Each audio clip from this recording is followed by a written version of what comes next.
J'ai tourné la vidéo sur le rouge à lèvres, sauf que c'est un fail. Est-ce que je vous la publie quand même ou pas? Parce que je l'ai quand même tournée, tu vois. Hello. Aujourd'hui, je ne parle pas d'un sujet polémique, je ne parle pas de choses qui vont faire des commentaires olé olé. Aujourd'hui, j'ai décidé qu'on allait faire quelque chose de plus doux, de plus simple. Figurez-vous que j'ai fait un tour chez Aromazone, mon magasin préféré. Si vous commencez à suivre mes vidéos, vous le savez. J'ai dévalisé Aromazone ce week-end. Au départ, j'y suis allée parce que je voulais me faire des bougies parfumées maison. Donc je suis allée chez Aromazone. Il se trouve que j'ai trouvé que la cire était un peu trop chère, donc je me la suis fait livrer. Donc je n'ai pas encore de quoi vous faire les bougies à la maison. Ce sera pour une prochaine vidéo. Évidemment, vu que j'étais pas satisfaite, je me suis dit tiens, je vais m'acheter de quoi me faire un rouge à lèvres à la maison. La bonne idée. Vous voyez Sephora pour les youtubeuses beauté, bah moi Aromazone c'est un peu mon Sephora. C'est-à-dire que quand j'y vais, évidemment j'ai besoin d'acheter tout et n'importe quoi. Je suis tombée là-dessus. Chez Aromazone, il y a de quoi faire ses cosmétiques chez soi, etc. Et je vois ça. Vous vous doutez que ça m'a donné des idées. 75 centimes. 75 centimes, je me suis dit c'est pas possible. Il faut absolument que je fasse quelque chose avec ça. Donc j'ai acheté ça et je me suis dit oh le joli pigment naturel pourpre sureau. Voilà, je trouve que ce pigment est très très beau. Et je me suis dit oh mais il faut absolument que je me fasse un gloss. Donc la vidéo d'aujourd'hui est à propos de ce gloss que je vais me faire. Il se trouve que chez moi j'ai du beurre de karité, j'ai de l'huile de coco et j'ai très envie de tenter l'expérience. Pour faire son gloss, il s'agit de mettre des choses très hydratantes. Donc le beurre de karité c'est évidemment connu pour être très hydratant. L'huile de coco aussi, sauf que l'huile de coco, en fonction de la température, ça va être dur ou liquide. Donc il faut faire attention. Et le beurre de karité généralement c'est assez dur, à part quand il fait vraiment très très chaud, ça reste un petit peu dur. Alors là on est sur une consistance de gloss. J'aurais fait un tube, ça aurait été différent, mais là j'aimerais que ce soit un peu plus huileux. Et ce pigment pour le coup, j'en suis certaine, fonctionne pour faire des cosmétiques puisque c'est un pigment végétal qui est vendu au rayon faire ses cosmétiques soi-même. Donc je me doute que sur les lèvres ce ne sera pas un problème. Je n'ai aucune idée à quel point ça colore, à quel point c'est utile pour colorer les lèvres. Donc vraiment on va découvrir ça ensemble. C'est ma première fois, j'ai pas fait de test avant. Donc vous allez bien pouvoir vous foutre de ma gueule si ça ne fonctionne pas. Bon évidemment je ne suis pas chimiste et je suis loin d'être pro dans les rouges à lèvres. C'est juste que j'ai acheté un rouge à lèvres de chez Clarins qui est en fait une eau colorée. Et j'adore parce que justement ça ne coule pas. Idéalement j'adorerais reproduire ça. Bon après de toute façon je vais prendre des matières huileuses donc ça ne fonctionnera pas, mais j'aimerais bien savoir faire ça. Bon bah c'est parti. Pour réaliser ce rouge à lèvres j'ai décidé d'utiliser de l'huile de noix de coco qui est vierge et bio que j'ai acheté au rayon cuisine. Ça coûte pas très cher, ça sent bon et ça a l'avantage d'avoir une texture agréable, d'être très hydratant. J'ai décidé de prendre aussi du beurre de karité, pareil que j'ai acheté chez Aromazone, pas très cher, 2 ou 3 euros le pot. Alors le beurre de karité, comment ça se présente?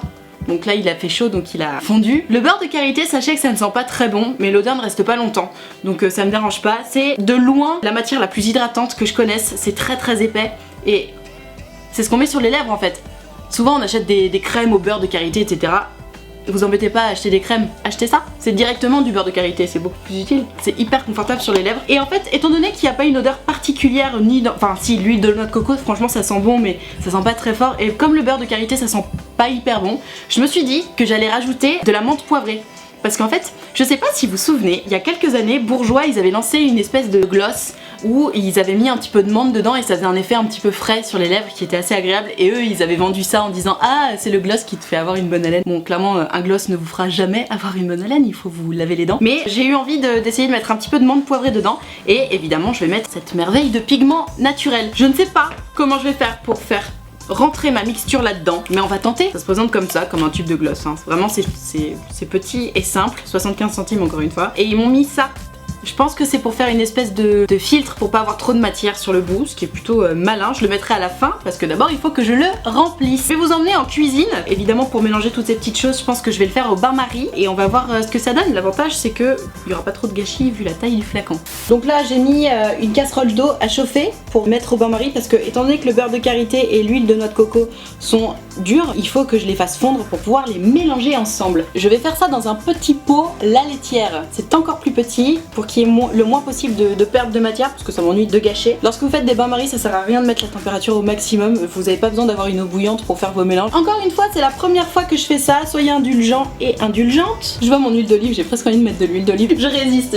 J'ai tellement envie de faire plein de mélanges de n'importe quoi. Je vais mettre une bonne base de beurre de karité. Pour moi, le beurre de karité c'est suffisant juste pour mettre uniquement sur les lèvres. Je rajoute un petit peu d'huile de coco pour que ce soit un tout petit peu plus liquide. Puis parce que l'huile de coco est connue pour toutes ses propriétés cool. Je vais mettre de l'huile de coco, mais c'est vraiment histoire de dire que je fais un mélange avec autre chose parce que sinon j'aurais juste mis du beurre de karité. Ça se prend à la cuillère, c'est dur comme du Nutella qu'on aurait mis au frigo. C'est à peu près la même consistance, donc voilà. Là j'en mets une cuillère à café. On va voir ce que ça donne. Je la mets dans mon petit pot de la laitière qui va me servir à faire mes bougies plus tard. En vrai, je me dis, si on n'a pas envie de se faire chier avec un bain-marie, un petit coup de micro-ondes, ça devrait aller. J'essaie d'éviter le micro-ondes parce que je sais que c'est pas très bon. Oh là là, la surexposition. Désolée, c'est la lumière du soleil. Donc, je nettoie vite fait ma cuillère. Je mets une bonne cuillère d'huile de coco aussi. Ce qui est bien avec l'huile de coco, c'est que c'est déjà presque en train de fondre juste au moment où je le mets dans la cuillère. Donc maintenant, j'en ai plein les mains. L'avantage, c'est que je peux me frotter les mains avec. Parce que c'est bio et que c'est hydratant, on adore. Et maintenant, on va attendre que ça fonde un peu là, mon histoire. Voilà, je fais ma popote, hein, j'essaie de voir si ça fond ou pas. Tout ça pour se faire un rouge à lèvres perso, hein, franchement. Pour l'instant, je trouve que c'est quand même plus pratique de l'acheter. Ah, c'est en train de fondre, ça y est. La texture est cool en tout cas. Là, elle est fondue, mais là, actuellement, je me dis c'est une texture hyper soyeuse. C'est super agréable. Plutôt que de mélanger avec une cuillère, je vais plutôt prendre l'arrière d'un pinceau que je viens de nettoyer parce que c'est quand même plus simple, c'est plus fin, c'est plus précis. Et je pense qu'il y a moins de perte de matière. Voilà, donc là mon mélange est fondu. Voilà, ça fait une espèce d'huile un peu jaune. Je pense que de toute façon j'ai pas besoin de beaucoup plus vu la contenance du pot. Je vais rajouter mon huile essentielle de menthe. J'aime bien quand c'est assez fort, donc je vais en mettre plusieurs gouttes, je vais vous dire ça. Peut-être 8, 9 et 10. Allez, j'ai mis 10 gouttes, c'est peut-être un peu beaucoup. Et maintenant arrive le grand moment de rajouter des pigments. Alors je ne sais pas du tout combien ni comment en rajouter. Combien on paraît que j'en foute partout en réussissant à l'ouvrir. J'ai réussi à l'ouvrir.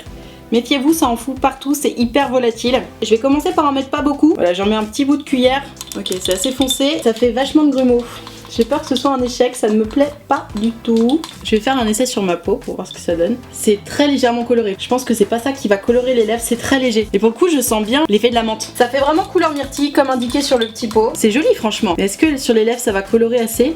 Ça m'a l'air pas mal. Je ne sais pas à quoi va ressembler cette vidéo. En tout cas, ça sent la menthe. La texture est belle. J'ai toujours quelques petits grumeaux au fond. C'est rouge, rouge myrtille, quoi. Rouge sang. J'étale un peu. Ouais, franchement c'est joli. Lorsqu'on fait le test pour enlever avec un torchon, voilà, ça ne colore pas la peau. C'est-à-dire que c'est un rouge à lèvres que vous allez avoir aucun mal à retirer. C'est pas quelque chose qui colore comme un feutre. Ça ne rentre pas dans l'épiderme. C'est juste par-dessus la peau. Ok, donc maintenant, ma texture est bonne. Parce que je suis maline, je vais faire ça au-dessus de la casserole d'eau chaude. Comme ça, j'en fous pas partout. Hop là.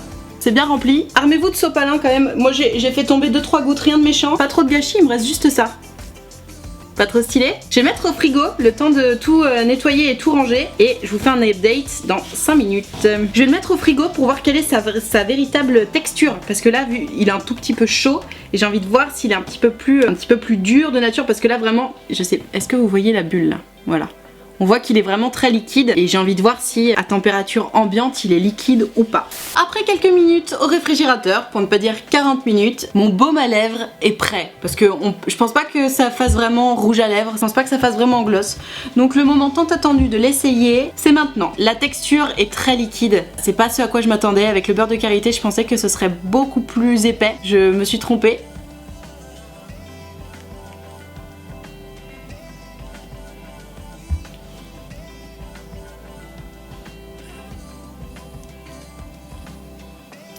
Bon, j'ai clairement mis trop d'huile essentielle de menthe. J'ai le goût dans la bouche, c'est pas très bon. Donc je vous conseille d'en mettre beaucoup moins. Ensuite, la texture est très liquide. Je vous conseille de mettre beaucoup moins d'huile de coco si vous en mettez. Le beurre de karité aurait sans doute été même seul suffisant. Maintenant, ça colore légèrement. J'ai ce sentiment de frais sur les lèvres que je recherchais, moi je trouve ça drôle. C'est assez hydratant. La texture est assez agréable. Voilà, ça goûte presque, voilà, ça goûte. C'est pas une texture de fou. C'est sympa pour pouvoir dire que je l'ai fait moi-même. Maintenant, bon bah c'est un échec pour cette fois. Je suis désolée, je ne peux pas rester sur un échec. Donc après moult réflexions, je vais vous refaire la même, mais avec du colorant alimentaire et on va voir ce que ça donne. Ce qui me fait penser que ça va mieux fonctionner avec le colorant alimentaire, c'est que le colorant alimentaire, si t'en mets sur ta peau, ça reste coloré en fait. Voilà, et c'est ce qui me fait penser que ça va mieux colorer les lèvres que le pigment minéral de tout à l'heure. Sauf que le colorant alimentaire, ce n'est pas huileux, c'est aqueux. Et je ne sais pas si ça va très bien fonctionner non plus. Et oui, les cours de physique-chimie, les corps huileux et les corps aqueux ne se mélangent pas. 2, 3, 4, qui devait arriver, arriva. Voilà, ça ne se mélange pas. Comment j'ai le seum. Ok, ceci est mon dernier essai. Je vais tenter de mélanger un petit peu de miel avec du colorant. Je mélange d'abord le miel et le colorant, c'est pour faire un émulsifiant. C'est le même délire que quand on fait une sauce cuisine. J'espère vraiment que ça va fonctionner. Franchement, si ça fonctionne pas, j'aurai le seum. Bon, cette fois-ci, je vais commencer par rajouter un tout petit peu de beurre de karité parce que j'ai pas envie d'encore en perdre plein. Donc je mets une petite noix. Putain, mais pourquoi ça veut pas? Ça ne veut pas. Ouais, non, ça marche pas. Ça ne marche pas. Non, franchement, c'est un fail encore, ça ne fonctionne pas, ça ne fonctionne pas. Bon, du coup, après avoir tenté de nouveau 2 fois, suite à 2 nouveaux échecs cuisants, c'est bon, j'ai compris. Lorsque tu n'as pas les ingrédients, ça sert à rien d'essayer de faire un gloss ou un rouge à lèvres tout seul. Juste, je viens de regarder sur le site d'Aromazone et il me propose des agents de texture, évidemment, que je n'ai pas. Donc, si ça vous va, je m'engage à refaire la même vidéo la semaine prochaine mais avec les bons ingrédients, la semaine prochaine ou dans 2 semaines, ne nous emballons pas, et je vous fais un vrai gloss, ok? Au moins cette vidéo là elle aura permis de se rendre compte que ça sert à rien d'essayer de jouer au petit chimiste. Dans ma tête vraiment c'était assez évident que ça allait bien fonctionner, que ça allait être simple. En fait non, évidemment c'était pas du tout les bons ingrédients. D'ailleurs là je regarde sur Aromazone, il y a marqué base de maquillage, miroir de sucre, des choses que j'ai pas, agent émollient, plein de choses comme ça que je n'ai pas. Pour le coup j'avais les bons colorants apparemment, mais voilà, j'avais pas les bons ingrédients. Je m'engage à vous refaire très vite une vidéo avec les bons ingrédients pour qu'on voit ce que ça donne. Qu'est-ce que ça donne le maquillage fait maison. Voilà, donc désolé pour ce fail, en tout cas bah, c'était intéressant. Ça m'apprend aussi que pour les bougies, et ben ça sert à rien que j'utilise des fragrances liquides puisque pareil, la cire c'est un agent gras. Voilà, bon bah j'espère que ça vous aura quand même plu. Mettez-moi des pouces bleus pour me faire plaisir parce que ce fail me fend le cœur. Je viens de vous demander sur Instagram si vous voulez quand même que je vous publie la vidéo. Vous m'avez dit oui à 75%. Je me doute que oui, mais ah, j'ai trop les boules. J'aime pas me planter, ça m'énerve. Bon, allez, on se retrouve très vite pour une vraie vidéo avec un gloss. Ou un gloss pour commencer parce qu'un rouge à lèvres c'est compliqué. Je ferai de mon mieux, ok? Je vous fais des gros bisous, discutez-en dans les commentaires, vous pouvez me partager vos fails à vous aussi. Peut-être que vous avez déjà essayé de faire des gloss ou des ombres à paupières ou que sais-je. Parlons-en dans les commentaires, qu'on se marre un petit peu, que je sente que je suis pas la seule. N'hésitez pas à vous abonner à cette chaîne, moi je vous fais des gros bisous. N'oubliez pas d'être surtout très bienveillant. Je vous fais des gros bisous d'amour, à très bientôt.